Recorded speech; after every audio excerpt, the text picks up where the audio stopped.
శ్రీ లక్ష్మీ నరసింహాయ నమః.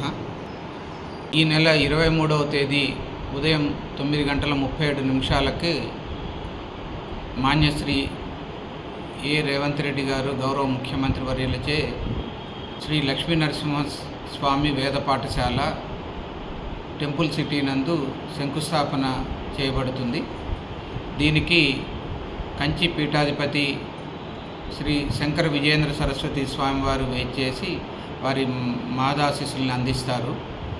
దీంతో పాటుగా 4 ఇతర ఆలయ అభివృద్ధి పనులు అంటే కళ్యాణ మండపం, తర్వాత దీక్షాపరుల సదనం, మెట్ల మార్గానికి పైకప్పు, తర్వాత లిఫ్ట్ పక్కన పిఆర్ఓ ఆఫీస్ ఎదురుగా నూతన మెట్ల మార్గం మాడ వీధుల్లోకి వెళ్ళటానికి ఈ 4 అభివృద్ధి కార్యక్రమాలు కూడా శంకుస్థాపన గౌరవ ముఖ్యమంత్రి గారి కార్యక్రమంలో చేయబడుతుంది. ఇది సుమారు 100 కోట్ల విలువైన పనులు ఆ రోజు మనం శంకుస్థాపన చేసుకుంటాము. యాదగిరిగుట్ట ప్రజలకి, లక్ష్మీనరసింహస్వామి భక్తులందరికీ కూడా ప్రత్యేక విజ్ఞప్తి.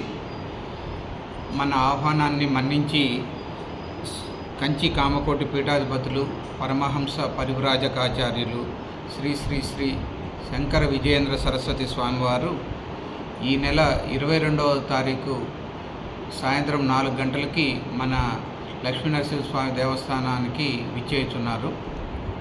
వారు 4 గంటల నుంచి 4:45 వరకు దేవాలయంలో పూజలు చేసిన తర్వాత కళావేదిక మీదకి సుమారు 6 గంటల ప్రాంతంలో వస్తారు. అక్కడ భజన కార్యక్రమం ఏర్పాటు చేయడం జరిగింది. తర్వాత 32 మంది ప్రసిద్ధ వేద పండితులచే చతుర్వేద పారాయణం ఉంటుంది. దాని తర్వాత శంకర విజయేంద్ర సరస్వతి స్వామివారి అనుగ్రహ భాషణం ఉంటుంది. సుమారు 7:30 గంటలకి మొదలై అనుగ్రహ భాషణం 8:30 వరకు కొనసాగుతుంది. కాబట్టి ఈ అనుగ్రహ భాషణానికి పెద్ద సంఖ్యలో విచ్చేసి భక్తులందరూ కూడా విచ్చేయాలని చెప్పేసి విజ్ఞప్తి చేస్తున్నాం.